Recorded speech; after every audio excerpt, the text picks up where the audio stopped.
Hey, Online Academy, just a quick little video introduction about this week. This is a very short week. We have today and tomorrow. So I don't have anything major for you guys to like do or submit. I really just have information for you about your Unit 2 summative, which we will really be digging into more after the break, okay? So this week, I just want you to kind of look at some things and maybe read a couple of things, which that doesn't make a lot of sense if I when I say that out loud, but like the rubric, for example, I really don't want you to have to read through all of this. I'll open it here, but I do want you to like take a look at it, see that it's there. That's how we're going to grade you on it. You know, you will refer back to this. So I don't think it's necessary that you read through all of that right now. So that's kind of what I mean by look at some things, read some things. So I do want you to read through the Unit 2 summative instructions. This is more information than you need at the moment, but I do think that you will have a better idea of what this is going to be about once you read through this document, okay? So basically, your commentary is answering a question about either what leads to happiness, what are the obstacles to happiness, and how do you overcome them, or what diminishes happiness. And you'll start that off with a personal story. Commentary, all that is your comments, your opinions on a topic, okay? The only thing that we are kind of adding to that is outside sources in your own writing. So you will use evidence from outside pieces of literature or nonfiction articles, okay? So read through this. Again, you don't even really have to worry about the works cited portion or how to turn it in to turnitin.com. Don't even worry about that right now. Maybe just the instructions here and then the things to keep in mind. And then really where I want you to spend some time this week is in the Unit 2 summative introduction assignment.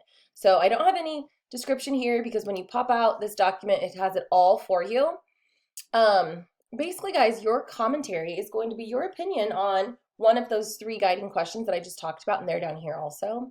Part one is what I want you to do today or tomorrow, and that's really just kind of exploring the sources that we have given you. So we are not really making you go out and research on your own. We're providing you with the sources, and basically that's anything that we've read, watched, listened to in Unit 2. And then I have actually given you some more nonfiction articles that we did not get to, but you could use those as well. So really right here is just all of this part is just a list of sources that you can use. And we've read all of the poetry, all of the short stories. You have not read these nonfiction articles, but like I say right here, there are several others posted in our folders in Unit 2 and TED Talks as well.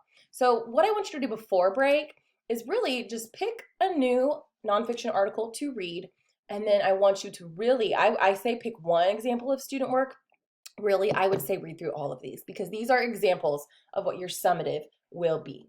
Okay, and these are student examples. So really read at least one, maybe more. I think more would be better.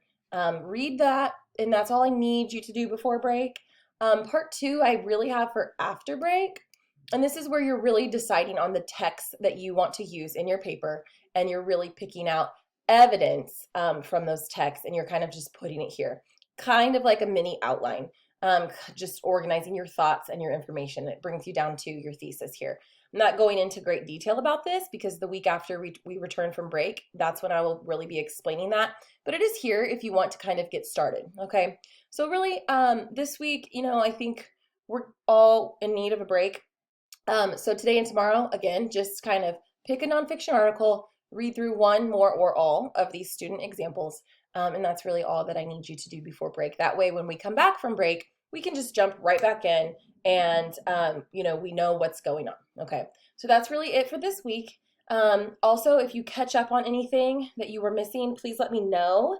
You know, I'm not loading you up with work this week, so if there's anything else that you have for me, shoot me an email. If you have any questions, do the same. I really hope everybody has a good break. I think it's definitely time to just kind of log out, disconnect from some things, and just spend time with family. So again, if you need anything today or tomorrow, please shoot me an email, guys.